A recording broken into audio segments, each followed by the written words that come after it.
Porque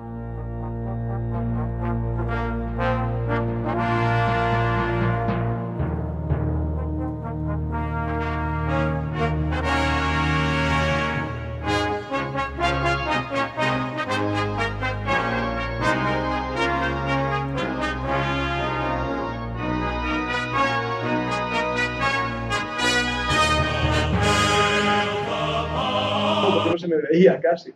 Pero Dios puso un amor grande por servirle a Él. Quise ser misionero. Yo tenía una bisabuela que era japonesa, así que pensé, Dios me va a llevar a Japón. Ya empezaba a entrenar a nosotros para que fuéramos japoneses. Dios no me llamó a Japón. Dios me llamó a un lugar extraño, particular, con gente muy ruda, difícil, dura, España.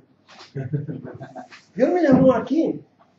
Mi corazón está aquí porque veo la necesidad de este país, que hay tan poquitas iglesias, ¿verdad que sí?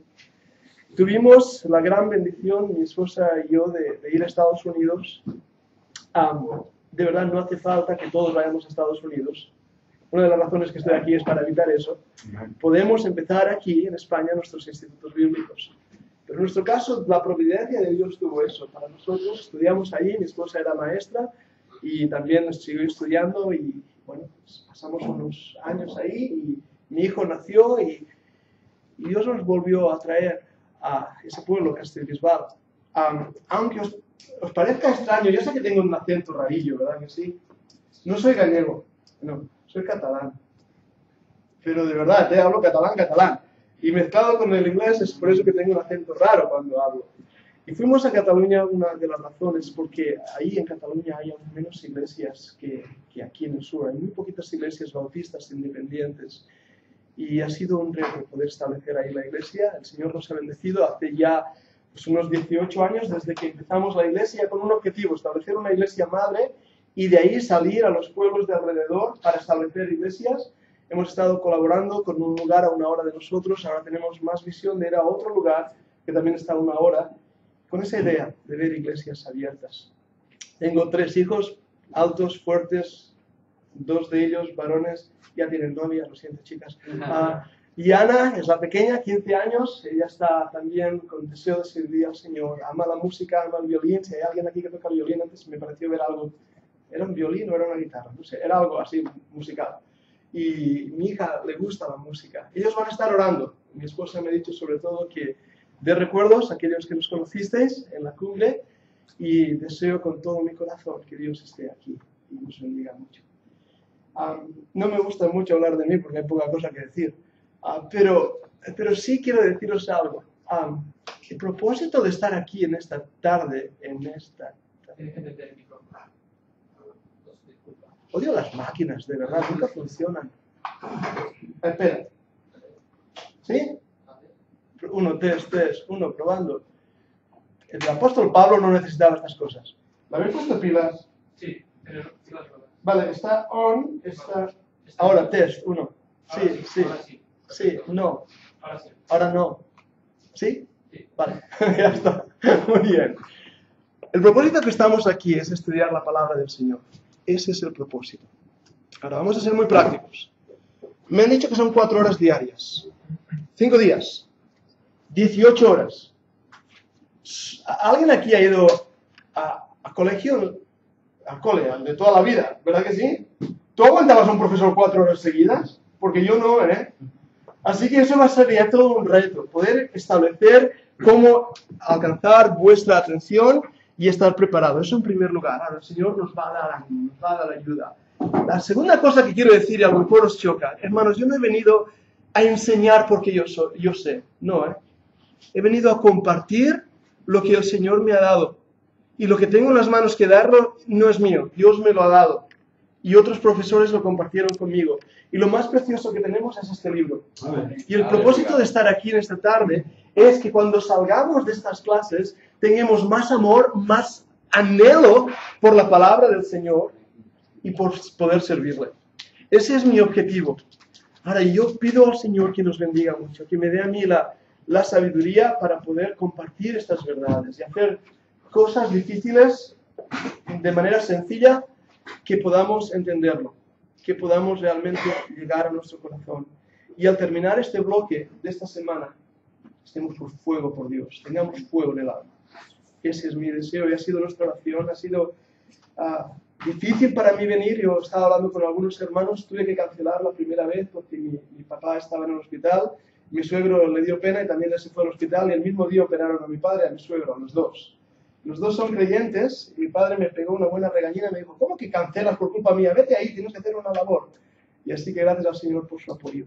Quiero dar muchas gracias a los pastores que me habéis invitado. De verdad, hermanos, muchas gracias, porque me es un gozo formar parte de lo que el Señor está haciendo aquí en Sevilla. Es Dios quien lo está haciendo. Y eso es lo más precioso, que nosotros somos testigos de la obra que Él está haciendo. Creo que esa era toda la introducción que tenía que dar. Vamos a orar y vamos a abrir las Escrituras. Vamos a inclinar nuestros rostros. Amado Padre, gracias, porque tú estás aquí en medio nuestro. Tu presencia, Señor, es una promesa que nos has dado. Gracias, Señor, porque la salvación proviene de ti.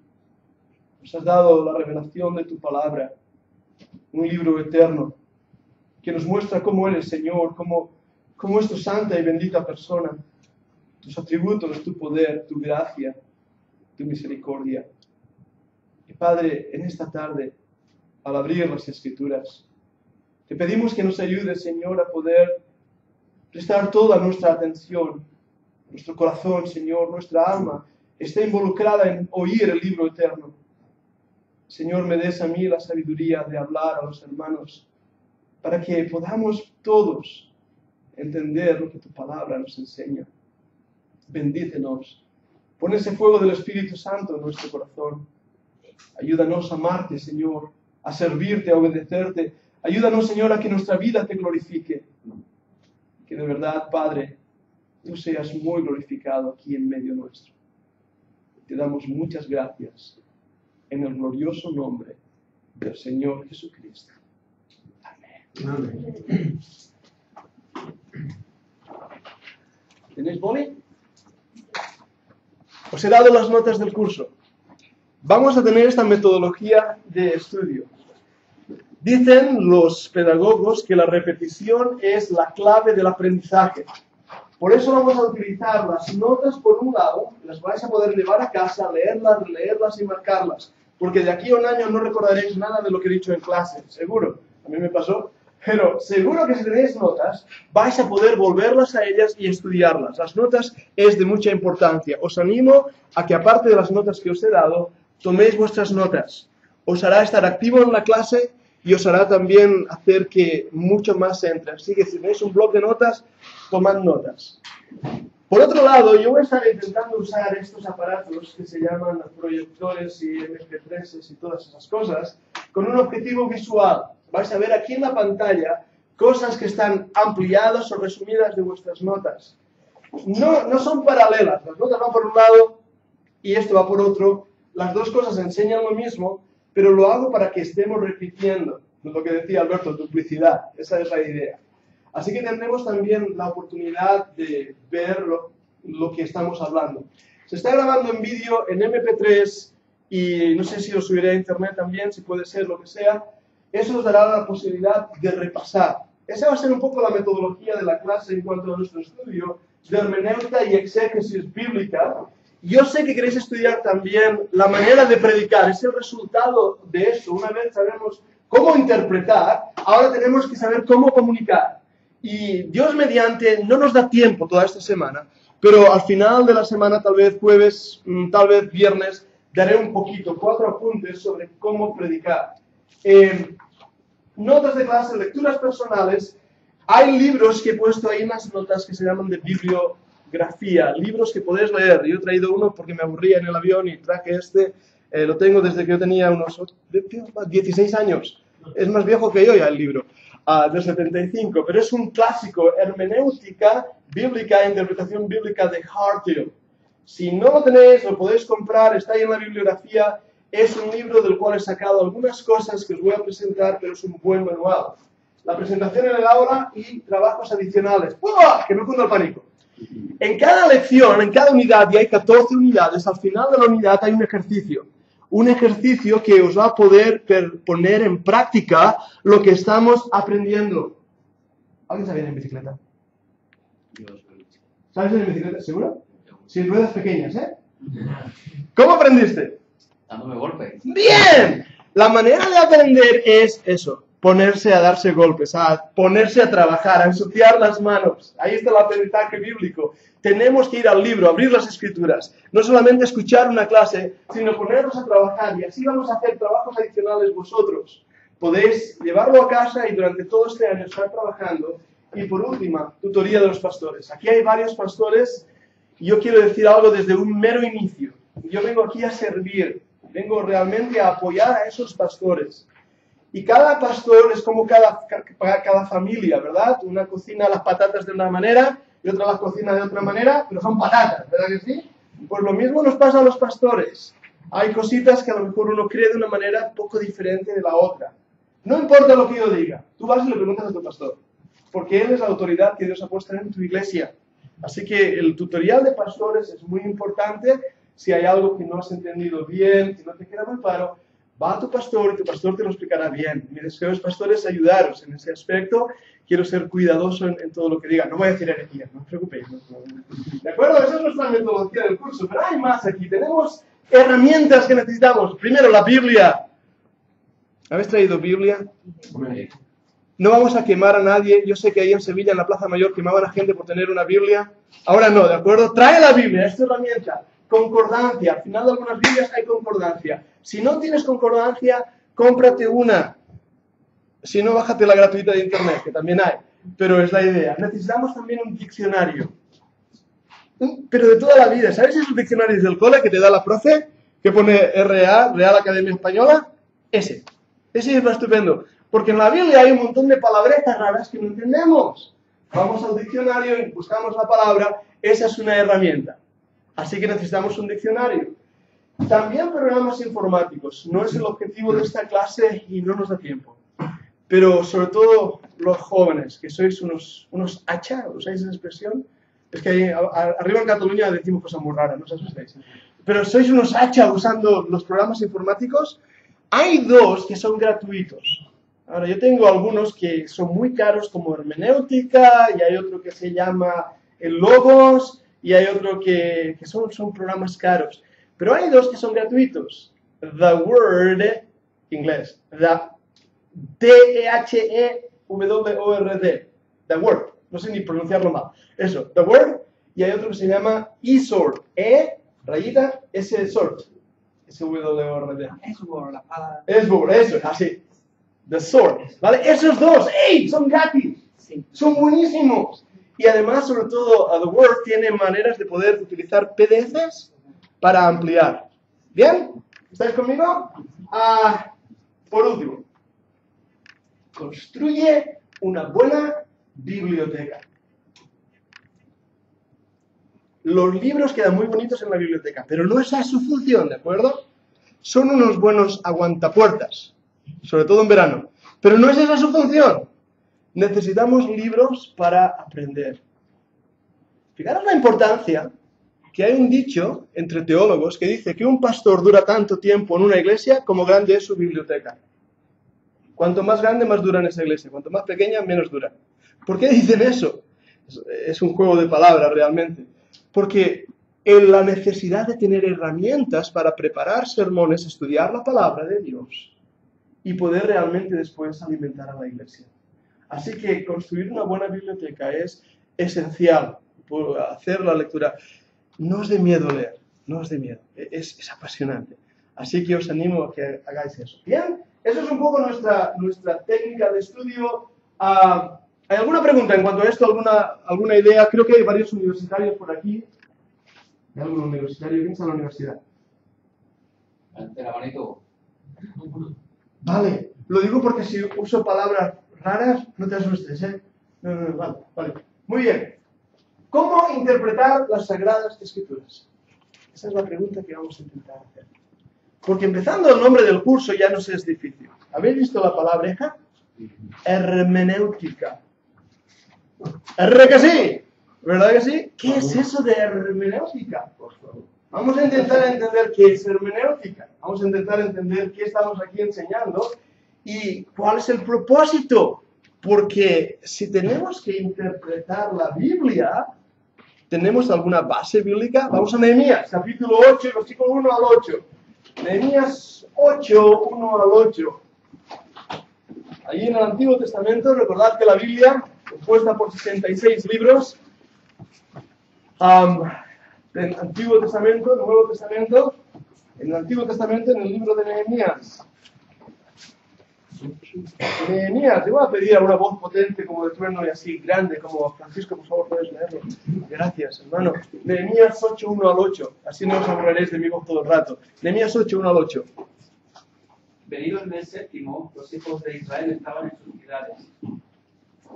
Y se juntó todo el pueblo como un solo hombre en la plaza que está delante de la puerta de las aguas.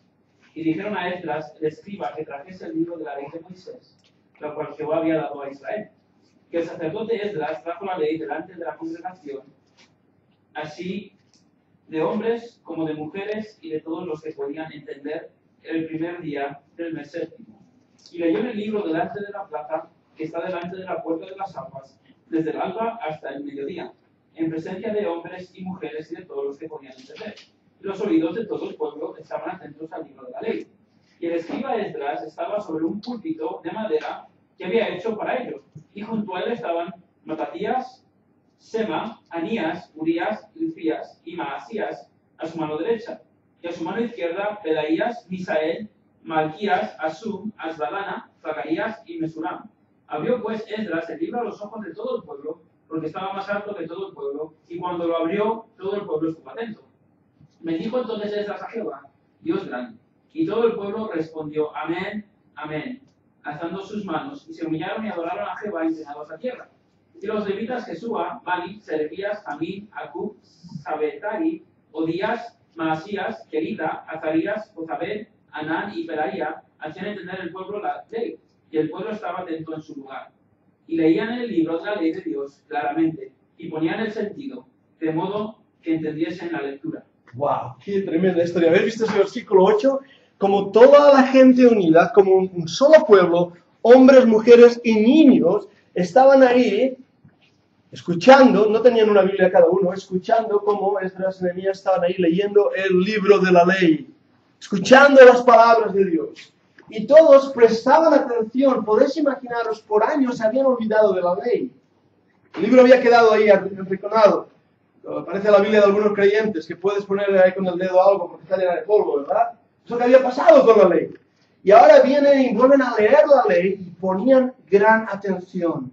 Qué importante es que prestemos atención cuando estamos leyendo la Biblia. Y yo creo en la lectura de la Biblia públicamente.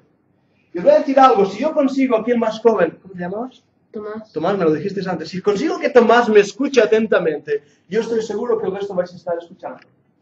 Porque para los más jóvenes es más difícil escuchar. Pero aquí vemos cómo estaban atentos, escuchando, intentando ¿qué? Entender lo que leían. La hermenéutica, básicamente, y esta es una definición básica, la hermenéutica es poder entender el libro. Leer la Biblia y saber lo que estoy leyendo. Saber cómo debo interpretarlo, es decir, llegar a conclusiones motivadas por esa lectura de lo que estoy haciendo. Hechos, capítulo 8, 26 al 35. Alberto, ¿puedes leerlo tú, por favor, hermano? Al pastor Alberto, Hechos 8, 26 al 35.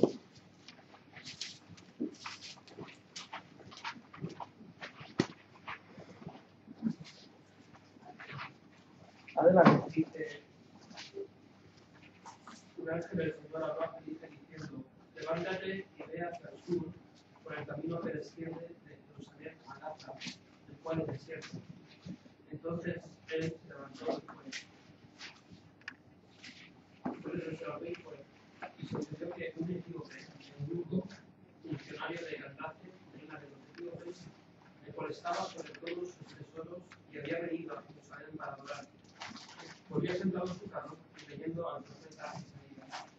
Y el Espíritu dijo a Felipe, acércate y júntate a ese carro. Respondiendo Felipe, lo oyó que leía al profeta Isaías y dijo, ¿pero entiendes lo que es? Él dijo, ¿y cómo podré si alguno no me enseñare? Y rogó a Felipe que subiese y se sentara con él. El pasaje de la escritura que leía era este: como oveja a la muerte fue llevado, y como cordero mudo delante del que lo trasquila. Así no abrió su boca. En su humillación no se le hizo justicia, mas su generación, ¿quién la contará? Porque fue quitada de la tierra su vida. Respondiendo el eunuco, dijo a Felipe, te ruego que me digas, ¿de quién dice el profeta esto? ¿De sí mismo o de algún otro? Entonces Felipe, abriendo su boca y comenzando desde esta escritura, le anunció el evangelio de Jesús. Qué precioso. Fijaros en esto. Primera pregunta, ¿cómo entenderé si no hay alguien que me lo explica? Segundo punto, Felipe, desde esta lectura, ¿qué lectura era? Estaba leyendo Isaías, capítulo 53, cuando el profeta nos habla de Jesucristo, el Mesías prometido que iba a morir en la cruz. Y no entendía lo que leía. Y Felipe, desde esta escritura en el Antiguo Testamento, escrita unos 1200 años antes de Cristo, empieza a mostrarle en las Escrituras que ese era Jesucristo. Empieza a interpretar la Escritura. Estos dos pasajes, Nehemías y Hechos, son pasajes básicos para entender la realidad del entendimiento de las Escrituras, que podemos leer y nuestros ojos siguen el libro y leen las letras, porque todos sabemos leer, pero no sabemos lo que dice muchas veces. Y ahí es cuando empieza el problema. La hermenéutica es la ciencia de la interpretación. Es una ciencia, es decir, tiene que haber una metodología detrás. No es simplemente que yo leo y, bueno, pues yo pienso, que opino, que creo, que dice que... No, no funciona así. La hermenéutica es una ciencia de interpretación. Proviene de un verbo griego, el verbo hermeneu, que en vuestros apuntes está lo que quiere decir interpretar. Tiene por objeto fijar los principios y normas que han de aplicarse en la interpretación del texto, en nuestro caso la Biblia. La realidad es que la hermenéutica se usa no solo para la Biblia, sino para la poesía, la literatura. Los que habéis hecho el ESO o el bachillerato, seguro que habéis hecho crítica de párrafos o poesías o todo eso, ¿bien? Es lo mismo, es acercarse al texto para entender lo que dice el texto, y para ello tenemos que tener varios conceptos claros. Lo primero, y parece una tontería, pero no lo es, lo primero es saber leer, ¿no? Porque ¿alguien sabe lo que pone ahí? Es una hoja del Nuevo Testamento escrito en griego antiguo, mayúsculas iniciales. Eso es, no podría leerlo. Ahora, si alguien no sabe leer, no hay problema. Yo tenía una hermana en nuestra iglesia que no sabía leer. Aprendió a leer por las Escrituras. Dijo, yo quiero leer este libro, es el libro de Dios, yo quiero leerlo. Y empezó a aprender a leer. No importa la edad que tengas, no es tan difícil. Pero lo primero es saber leer. Pero hay más. Cuando comparamos la hermenéutica y la exégesis, ¡wow! Tenemos que ver dos cosas diferentes, la hermenéutica y la exégesis. La exégesis es la aplicación seria y formal de los principios y reglas de la hermenéutica para llegar a una interpretación correcta del texto. Es decir, primero entiendo lo que leo, hermenéutica, y luego aplico lo que leo, exégesis. ¿Veis? Y luego predico lo que entiendo del texto. Así que todo va bastante unido. Muy bien. Algunas de las definiciones están en vuestros apuntes, pero es bueno que vayáis tomando notas. Si voy demasiado rápido, haced señales de humo, cualquier cosa, ¿me vale? Que nadie se desmaye. Una vez estaba predicando en una iglesia y hablé y alguien se desmayó. Así que nadie se desmayó hoy, ¿de acuerdo? Muy bien. El término se usa para expresar la práctica de la interpretación, es lo que decíamos de este término, pero vamos más adelante. Se debe distinguir entre la exégesis y la eisegesis. Mira que son palabras difíciles. Vale. Exégesis, ¿qué hemos dicho que era la exégesis? La aplicación de La aplicación de la hermenéutica. Muy bien. Uno entiende, interpreta. Pero ahora viene otra palabra muy rara, eisegesis. Vale. Ya lo he dicho, eisegesis. Parece como 6, pero no es 6. Eisegesis. Esa es una palabra griega extraña. también es una palabra griega que alude al proceso por el cual una persona coloca sobre el texto sagrado sus propios conceptos. Ups. Es decir, le impone al texto un significado previamente establecido.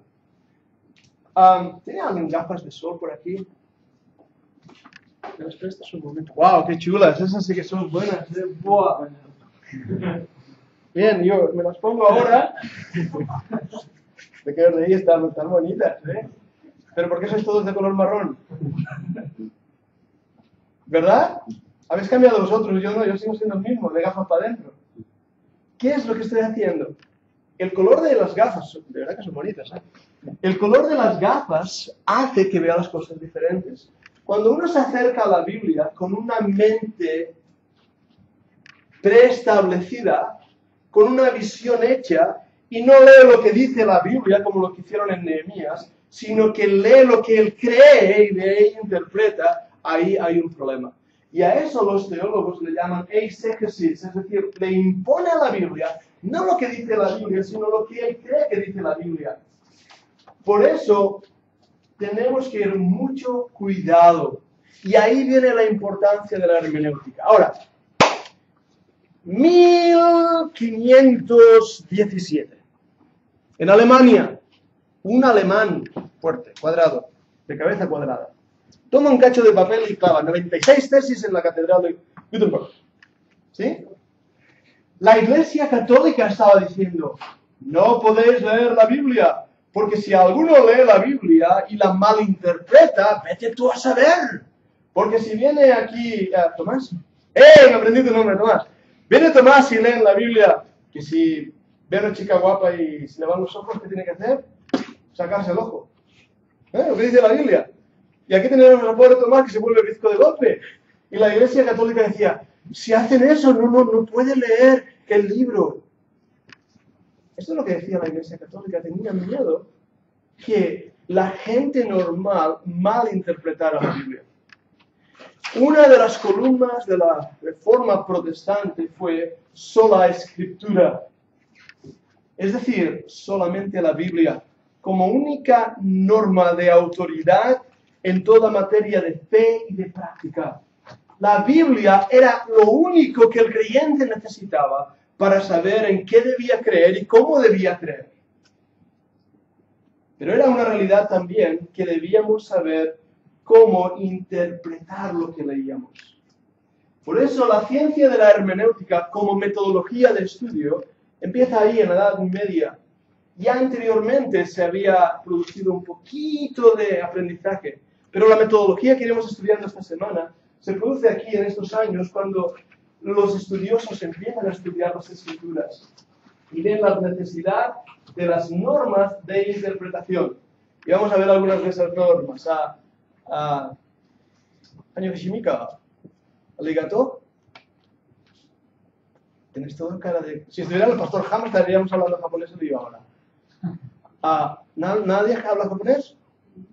Bien, sí, ¿vous parlez français? No, pas du tout? Roger, I will speak English then, Albert. Got you, buddy.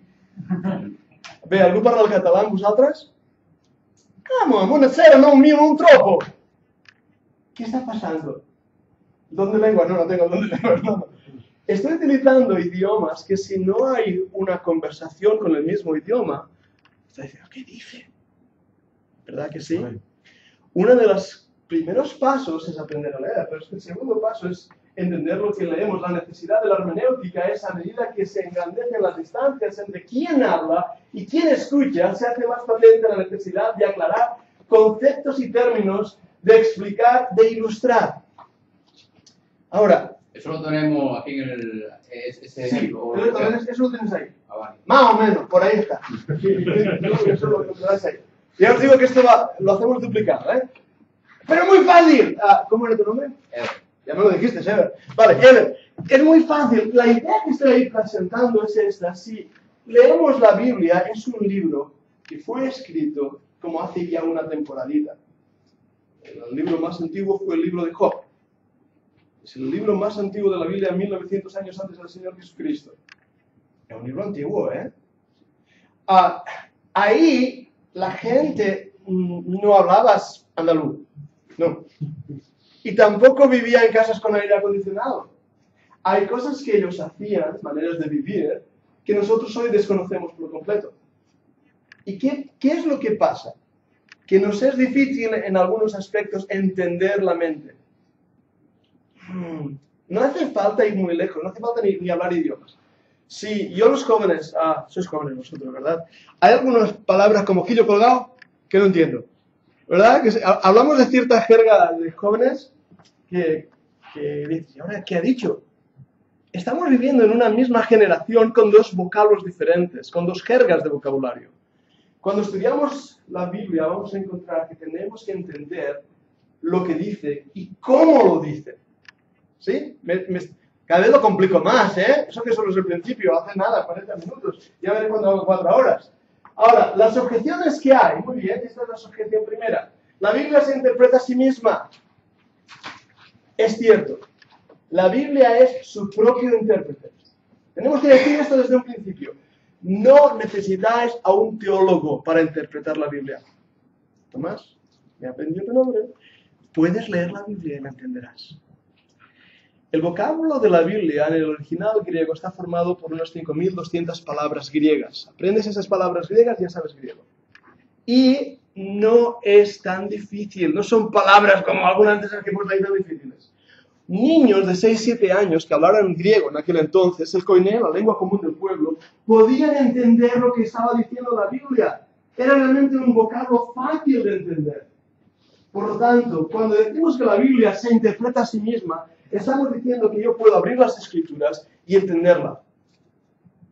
¿Sí? Y cuando hay algo que no entienda, la Biblia me da las respuestas.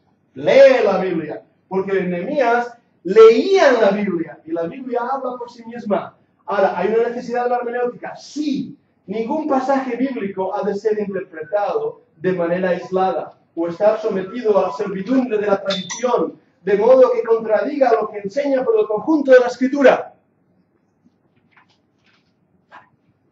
Un ejemplo. ¿Quién es la piedra de la iglesia? No, ¿quién? ¿Cristo no era piedra angular? No. Es Pedro, Pedro. el apóstol.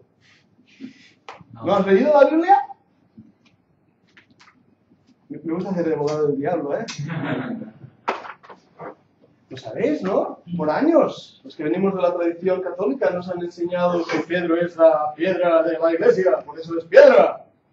¿Por qué? Porque no utilizan las normas de interpretación bíblica correctamente, sino que se someten a servidumbre de la tradición. El problema básico del catolicismo, pero también de otras religiones, incluso dentro del cristianismo, es que tienen la Biblia y el libro del Mormón. La Biblia y el Consejo de Ancianos de los Russellistas y Rutherfordistas de los Testigos de Jehová. La Biblia y la revelación de Mary Eddy, de los Adventistas del Séptimo Día. La Biblia y la voz del Papa. La Biblia y. Vale. Para el creyente en las Escrituras no hay la Biblia y. Sola Escritura. La Biblia es su propio intérprete. La Biblia es su propio defensor. No necesitamos tradiciones. No necesitamos nada más que la eterna palabra de Dios. Y como veremos, aunque no es el tema de la bibliología hoy, pero la Biblia es perfecta, inspirada divinamente, útil para enseñar, para redarguir. La Biblia no contiene error. Es un libro eterno. Y por eso yo puedo depositar mi confianza en este libro de 66 libros, de hecho, porque es su propio. Y cuando yo leo la Biblia, yo puedo ver ahí la palabra de Dios. Hermano, Elohim, el nombre de Dios, el nombre de nuestro Dios, Alo Elohim, el nombre de esa divinidad, de ese Dios omnipotente, al cual adoramos y servimos. Pero claro, la necesidad de la hermenéutica nos lleva a otro principio. Porque hay obstáculos.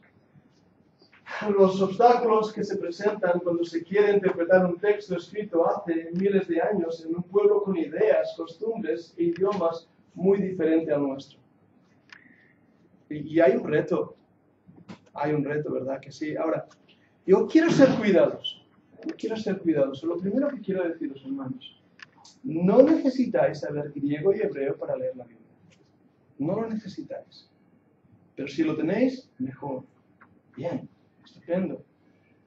No necesitáis tener un diploma universitario para leer la Biblia. Pero si lo tenéis, os va a ayudar. ¿Qué quiero decir con esto? Yo no soy mecánico. Mi papá es mecánico. Yo odiaba ensuciarme las manos. De verdad, qué horrible. ¿Cómo huele de la grasa? ¿Hay algún mecánico entre nosotros? Lo sé por vuestras manos, toda llena de golpes y tajos, ¿verdad que sí? Esos son buenos mecánicos. Ahora, aunque yo no soy mecánico, lo que mi papá me enseñó sobre cómo cambiar una rueda, cómo cambiar el filtro de aceite, cómo cambiar el filtro de agua, ¡wow! Me ha ahorrado un montón de dinero. ¿Verdad que sí? Entonces, ¿dónde está el objetivo? En el deseo de aprender. Si tú deseas aprender de las Escrituras, tu corazón se volcará a todo lo que puedas. ¿Para qué? Para aprender las Escrituras. Y eso es el reto que tenemos delante nuestro. Y quiero deciros algo también. La Biblia que tenemos en nuestra mano es una traducción del original griego, hebreo, algunas palabras en arameo, hay algunos latinismos, hay unas 5 o 6 palabras caldeas, de lenguas ya muertas. Y lo que hemos tenido en nuestra mano hoy es una traducción. Pero hermanos, esto es la palabra de Dios. Reina Valera y Casidoro de Reina, hicieron una buena traducción de las Escrituras. Por eso podemos poner la confianza que cuando yo leo en castellano lo que leo, o en inglés, o en catalán, estoy leyendo la palabra de Dios. No me hace falta leerla en la lengua original. Es verdad, hay complicaciones, sí. Ahora viene ahí el trabajo de los que hacen la traducción de la Biblia, y es un reto, es complicadísimo. Hay palabras en hebreo que una palabra puede traducirse en 40 formas diferentes. Y ahí viene el problema.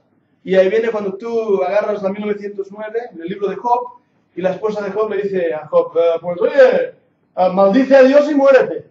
Y luego lees la 1960 y dice la mujer, bendice a Dios y muérete. ¿Y ahora?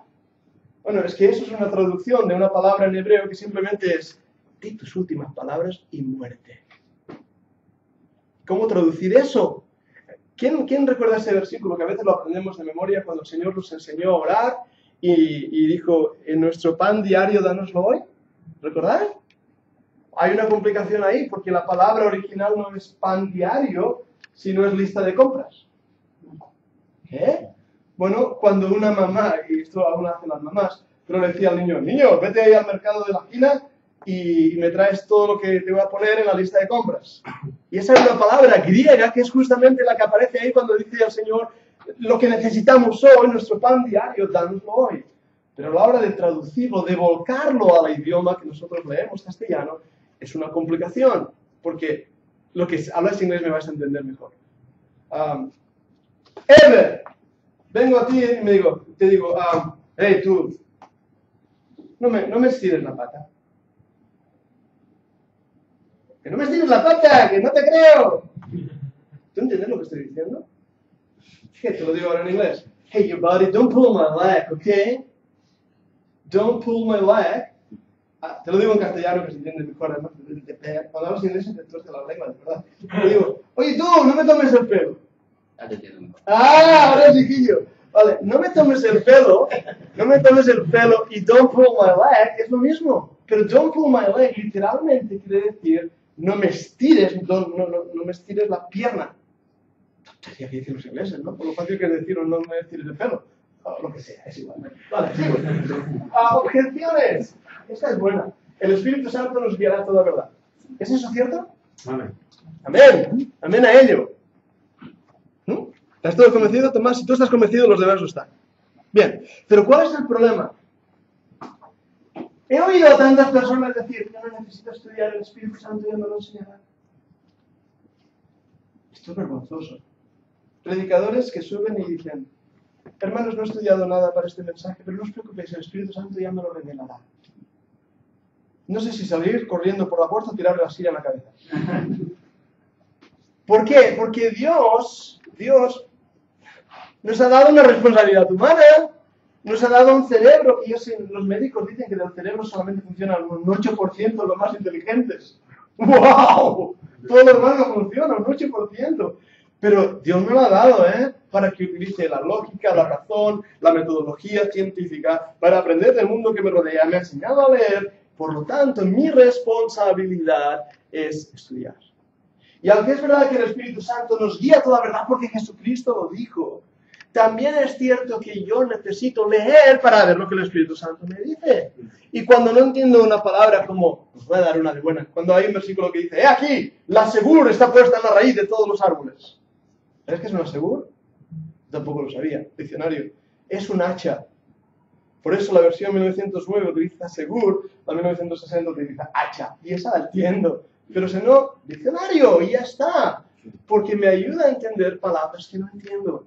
Por lo tanto, sí, el Espíritu nos va a guiar. Y vamos a ver algunas de las cosas, cómo nos debe guiar el Espíritu Santo.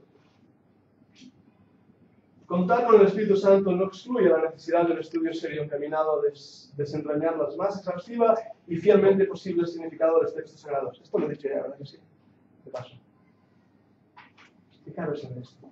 La interpretación responsable de las Escrituras no se da en aislamiento, sino dentro de la comunidad redimida de los que se han sometido a la autoridad de la palabra de Dios, la Iglesia. Ahora, una vez más, voy con cuidado en este pensamiento, porque la Iglesia Católica dice, la Iglesia tiene la verdad, que no está dentro de la Iglesia no la tiene. Hermanos, yo lo que sé es porque un profesor me lo enseñó. Empezando en el Parvulitos, O sea, todo lo aprendí por eso, alguien me lo ha enseñado. El Mediterráneo ya está descubierto, ¿vale? No hace falta volver a Estados Unidos con una bandera española y clavarla ahí en las playas de Miami. No, todos los cubanos se van a enfadar, llegaron ellos primero. No podemos hacer eso, ¿verdad? Porque ya está descubierto América. Lo que necesitamos es navegar por esos mares. Y en ese aspecto, muchos hermanos nos han precedido y ya ellos han hecho un trabajo extraordinario de estudiar las Escrituras. Han profundizado en el libro eterno para que nosotros pudiéramos entender lo que leemos, como Nehemías, que aquellos que no entendían le explicaban. Como aquel que andaba en el carro y cuando Felipe se le acercó le dijo, ¿entiendes lo que lees? Ya te lo explico yo. Y por eso es tan importante que la hermenéutica la pongamos en práctica. No sirve de nada saber y no poner en práctica. No sirve de nada que esta semana nos hinchemos de conocimiento y salgamos de aquí con una empanada mental si después no somos capaces de ponernos a servir al Señor. Amén. Y mi objetivo no es llenar vuestras mentes y vuestros corazones. Por eso es necesario que entendamos que hay otros hermanos que ya han estudiado. Qué precioso es cuando leo la Biblia, medito en ella, preparo un mensaje, luego cojo el Matthew Henry y digo, anda, mira, Matthew Henry ya lo había dicho. ¿Sabes quién es Matthew Henry? Spurgeon, Charles Spurgeon. ¡Wow! ¡Qué predicador! El príncipe de los predicadores. Oh, vaya, Charles Spurgeon, ya lo había dicho. Ya. Todo lo que tengamos que decir, ya ha habido alguien que lo ha dicho. Y si dices algo que nadie lo ha dicho, cuidado lo que dices, ¿Entendéis? Son principios de hermenéutica. Tipos de hermenéutica. La necesidad de las normas de interpretación. ¡Pium! Primer típico de hermenéutica. Las divisiones de la hermenéutica. Primero, hermenéutica general. Es el estudio de las reglas que rigen la interpretación de todo el texto bíblico, incluyendo el análisis histórico-cultural, contextual, léxico, sintáctico y teológico. Tomás te lo explico, ¿no? La hermenéutica general es un estudio, pero estudia las reglas. Porque en todo juego hay reglas. Por eso hay un árbitro que te pita cuando haces una falta y metes gol cuando entra la pelotita más. Hay reglas. Y el parchís, esas nunca las he entendido. Pero hay reglas. Entonces, las reglas son de interpretación del texto bíblico. ¿Vale? Esas incluyen histórico-cultural. ¿Qué sabemos de la historia de las Escrituras? ¿Cómo era el templo? ¿Cómo era la crucifixión? ¿Cómo era el tipo de gobierno romano? ¿Cómo eran las monedas? No traje, tengo una colección de monedas bíblicas y hay 30 de esas que Judas se llevó, que de verdad no eran muy grandes, Y hay la moneda que Jesús sacó del pececito ese cuando tenía que pagar los impuestos. ¿Y sabéis esas monedas que una señora empezó a llorar porque había perdido una moneda? Y ¿por qué lloro tanto? Yo pierdo un euro, no lloro tanto. Le pido a otro a mi esposa, le digo, dame un euro, ¿por qué lloro tanto? Bueno, yo tengo un anillo y culturalmente, por culpa de los romanos, porque esto del anillo viene de Roma, pero los judíos no tenían un anillo, tenían unas dracmas que ponían en el cuello y era lo que el esposo entregaba a la chica cuando le pedía de casarse. Y claro, perder una de esas era casi infidelidad. No era tanto el valor de la moneda, era el símbolo de esa moneda. Por eso lloraba. Cuando aprendemos estas cosas en un contexto histórico-cultural, empezamos a entender más cosas de la Biblia. También en el contextual. Lo veremos. Tenemos que interpretar la Biblia en su contexto. En lo siguiente, léxico sintáctico. ¡Wow! Parece una marca de moto. Léxico sintáctico tiene que ver con el significado de las palabras. Es un verbo, es un sustantivo, es un adjetivo, es un adverbio, es un pronombre, es una preposición. Eso es importante. Fijaros, es importante que mucha de la interpretación bíblica la realizamos mediante pruebas gramaticales. ¿Cuál es el sujeto? Que no es lo mismo yo me como un bocadillo que el bocadillo es comido por mí. ¿Verdad que no? Una voz es activa y la otra es pasiva. Mi padre decía, no es lo mismo comprarse un traje negro que verse negro para comprarse un traje. No es lo mismo, son las mismas palabras. Pero ¿qué nos indica esto? Que el orden léxico-sintáctico es importantísimo. Y cuando leemos en la Escritura que tiene que haber cierto orden, como hay los que estudiaste el griego por ahí, la regla de Ralph Sharp, que dos grupos de sustantivos unidos por la partícula kai en crítica son referidos al mismo sustantivo. Vale, no te preocupes. Vale. Esa norma es muy importante para darnos cuenta que Jesucristo es Dios y Salvador. Porque Dios y Salvador se refieren al mismo sujeto que es Jesucristo. Por lo tanto, los testigos de Jehová están equivocados. Porque no han hecho bien el léxico sintáctico. Jesucristo es Dios y Salvador. Y por último, teológico, significado teológico, como veremos. Las divisiones de la hermenéutica también se ven en esto. El estudio de las reglas que se aplican a géneros específicos como parábolas, alegorías, tipos, profecías, poesía, todas esas cosas. Vale, os doy un problema matemático, me vais a entender. 1 y 1. 2. ¡No! ¡No! Alguien lo intenta de nuevo. 11. 11. Casi no. 1 y 1. 1 y 1. No os preocupéis, de aquí a 10 minutos tomamos el descanso porque ya empieza a estar uno cansado, ¿verdad que sí? Vale, os explico esto. Mira, si yo estoy hablando de las matemáticas, ¿qué estudias? Arquitectura. Arquitectura, ¡wow! Eso me gusta, es que su mente funciona por espacios. ¿A que sí? Y es interesantísimo. Pues tú me vas a entender. Ahora tengo otro problema matemático solamente para ti. Pero bueno, 1 más 1 depende de qué hables. Porque si es 1 en matemáticas más 1, son 2. ¿Sí? Y en las mismas matemáticas, si pones un palito al lado de otro palito, son 11. Va cerca. Pero en la física cuántica, si pones una gota de agua, con una gota de agua, ¿cuántas gotas de agua tienes? Una. Más grande, pero sigue siendo una. ¿Y si pones un hombre y una mujer? Nosotros ya somos 5. ¿Lo veis? Tenemos que definir el campo de conocimiento que estamos hablando para poder decir en qué nos estamos refiriendo. Y no es lo mismo cuando hablamos de una parábola que cuando hablamos de una alegoría.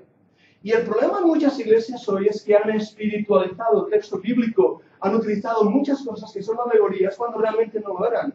Y han usado tipos como si fueran antetipos cuando no lo eran. Ya os explicaré qué es esto, ¿de acuerdo? Así que tenemos ahí un problema. Lo mismo con la poesía hebraica. Qué bonita la poesía. ¿A alguien le gusta la poesía? Las chicas. Menos mal, los chicos son unos aburridos. ¡Ah! Este chico, Espronceda Becker es mi favorito, tremendo. Pero cuando lees en la Biblia, Cantar de los Cantares, cuando tengas novia, buscas, sobre todo hay versículos ahí para tu novia, bonitos, de verdad que sí. Pero ¿sabéis que Cantar de los Cantares es poesía? ¿Sabéis que Salmo 119, ¿cuántos versículos tiene ese Salmo? Como un montón, ¿no? Vale, Salmo 119 está compuesto por 22 grupos de 22 versículos. Cada versículo empieza con la primera letra del alfabeto. Aleph. Los primeros versículos, del 1 al 22, empiezan con Aleph, Beit, Gimel, Daleth. Cada versículo empieza con la misma letra hebraica. Por eso en nuestra Biblia, en algunas de ellas, está dividida por secciones con esas letras. Lamentaciones. ¿Cuántos capítulos tiene Lamentaciones? Tiene un montón. El primer capítulo tiene 22 versículos, porque hay 22 letras en el alfabeto hebreo. Y cada versículo de ese primer capítulo empieza con una de esas letras. Pero después encontramos que el segundo capítulo tiene 3 secciones de 22 versículos. Es poesía hebraica. Y nosotros eso lo perdemos, porque es cuando intentas traducir a Shakespeare del inglés al castellano, como que a veces que no cuadra, ¿no? Pero bueno, se intenta. Por eso hay que saber lo que estamos hablando. ¿Las rectas existen?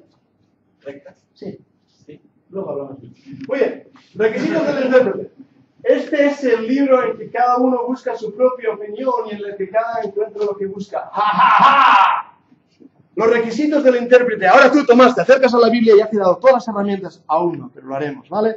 Tú vas a leer la Biblia y dices, te he chupado, ya sé mi cultura, mi historia, ya lo sé todo, ya sé la poesía hebraica, ahora voy a leerlo. Pero voy a leerlo y voy a opinar. ¿Sabes que las opiniones valen como 10 céntimos el kilo? No valen mucho, ¿eh?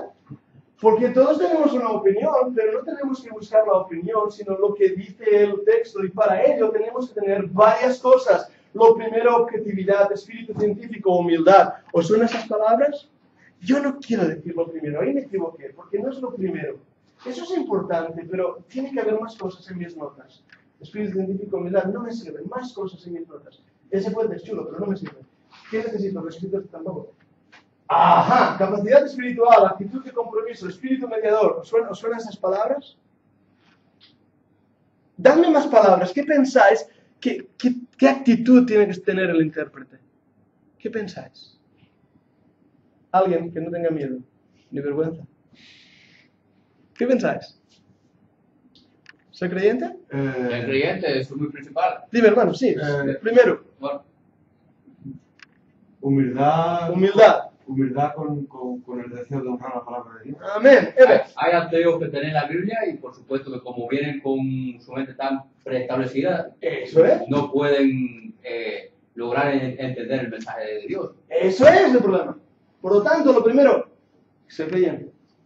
Humildad. ¿Sabes? Cuando uno se acerca a Dios se tiene que sacar los zapatos, ¿eh? De verdad. Le decía al hermano Alberto, el seminario me enseñó a ser un teólogo. Las rodillas me han enseñado a ser pastor. El corazón quebrantado te enseña a ser siervo. El intelecto sirve para lo que sirve, que es para poco. Pero realmente lo que el Señor está buscando entre nosotros no es intelectuales, sino son personas que aman al Señor y aman el libro. Y como amamos el libro, queremos tener realmente la prudencia de interpretarlo correctamente. Me hace recordar la historia que pasó en los años 1800 en Inglaterra, en Londres exactamente, en un gran auditorio, y antes no había televisión en esos años, ¿de acuerdo? Tampoco había wifi, ni internet, no había nada de eso. Así que, ¿qué hacía la gente? Iba a los teatros, y ahí estaban los teatros diciendo, behold the question. Y así hubo un hombre que era súper guay, hablando y expresando y mostrando cómo podía hablar. Y se puso delante de una gran audiencia y empezó a recitar el Salmo 23. ¿Lo sabéis? Es un pasaje, si no sabes de memoria, memorízalo, ¿verdad? Jehová es mi pastor, nada me faltará. Terminó y toda la audiencia se puso de pie, empezó a aplaudir. ¡Bravo, bravo! ¡Qué bien lo ha hecho! ¡Estupendo! Se levantó un hombre que había ahí sentado en una fila, levantó su mano y dijo, déjenmelo probar a mí. Eso es paso a paso. El viejito empezó a recitar el Salmo 23 y lo hizo. Nadie aplaudió. Hubo silencio en esa sala. No se oía nada, solamente el sollozo de algunos que, arrepentidos de sus pecados, se dieron cuenta que había pasado. El gran orador se puso de pie de nuevo delante del público con lágrimas y dijo esto: yo conocía el Salmo. Yo conocía el Salmo del buen pastor, pero mi amigo conoce al buen pastor. Amén. ¿Esa diferencia? El intelecto nos llevará hacia cierto punto, pero hermanos, es el creer lo que nos llevará a la vida eterna. Y en ese objetivo, la hermenéutica, y con todas sus herramientas, como vamos a ver, es práctico. Pero si tú no tienes al buen pastor en tu vida, no te sirve de nada más que hinchar tu intelecto. Es el conocimiento del santo, es el sacarse los pies y decir, Señor, ayúdame, quiero aprender tu palabra, quiero profundizar en el texto. Es eso lo que nos va a ayudar. Ese es mi reto. Una diapositiva más. Resumamos lo dicho. Algunas conclusiones de lo que vimos en clase. Primeramente, la hermenéutica es a la exégesis lo que la ética es a la moral. Vale. Hermenéutica es las herramientas que necesito para que pueda interpretar la exégesis. Y una vez que ha interpretado, ahora viene la homilética, que eso es chulo, ¿no? ¡Ay! Voy a pregonar. ¿Vale? Por lo tanto, necesito hermenéutica. Cuando sepa hermenéutica, me llevará a exégesis. Saber tomar un texto y uy, eso es chulísimo. Una cosa que os animo, no os dé miedo rayar la Biblia. De verdad. Un boli. Yo tengo uno de esos con colores, esos son chulos. Porque haces redondas y círculos y rayas. Intento cambiar la Biblia cada cierto tiempo porque se desgasta. ¿Y sabes qué creyente es fiel según la Biblia que usa? Porque si está bien gastada, ese creyente lee la Biblia. Ahora lees el iPad y dices, no sabes si lee la Biblia o ve el Facebook o qué hace con el iPad. Pero la Biblia se desgasta, ¿verdad que sí? En China, y tengo un vídeo ahí que fue tremendo, de los creyentes aman tanto la Biblia porque no tienen Biblias, igual que ahí en Marruecos, que no la rayan. Se asustan rayar la Biblia, pero nosotros podemos rayarla. Utilízalo. Otra cosa que hemos aprendido. Se hace necesaria la explicación de normas sanas de interpretación a los textos que estudiamos en la palabra de Dios. Necesitamos normas para ir en bicicleta. Tú me habías dicho que sabías ir en bicicleta, ¿verdad? Sí. Sin ruedas. O sea, bueno, sin ruedas. Vale. Pero aprendiste dándote porrazos, ¿verdad? Pero aprendiste porque hay unas normas. Mis dos hijos se han sacado el carnet de conducir. No conduzcáis.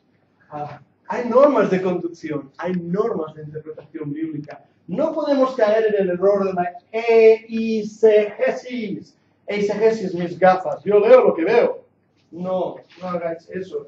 Y también, por últimas conclusiones, tenemos prácticamente 3 filtros para verificar nuestra interpretación de un texto bíblico. Primer filtro, el contexto general de la Biblia, la guía del Espíritu Santo y el consenso de la Iglesia. Es decir, cuando leemos la Biblia, si llegamos a un pasaje difícil de entender, pero muy difícil, ¿quiénes son los 144.000 señalados? Los testigos de Jehová. El contexto general nos dice que son hombres y que son judíos, ¿verdad? Voy a estar. En segundo, la guía del Espíritu Santo. Señor, no entiendo lo que leo. Señor, ayúdame a entender lo que leo. Y el Señor dice, ¿está bien? Lee, medita, usa el diccionario si no entiendes qué quiere decir una palabra. Y por último, ¿qué dice la iglesia? ¿Qué dice mi pastor? De verdad es importante. Tú estás en la iglesia con un cuerpo de doctrina. Os lo digo en latín, corpus doctrinae. Suena bien, ¿eh? Tiene un cuerpo de doctrina y estás en esa iglesia y te has identificado, nosotros bautistas. Hay otras iglesias, ¿eh? Y hay otras maneras de pensar. Pero si tú estás en esa iglesia, apoya a esa iglesia como cree esa iglesia, porque es la iglesia donde Dios te ha puesto. Y por eso es importante lo que piensa el pastor de tu iglesia.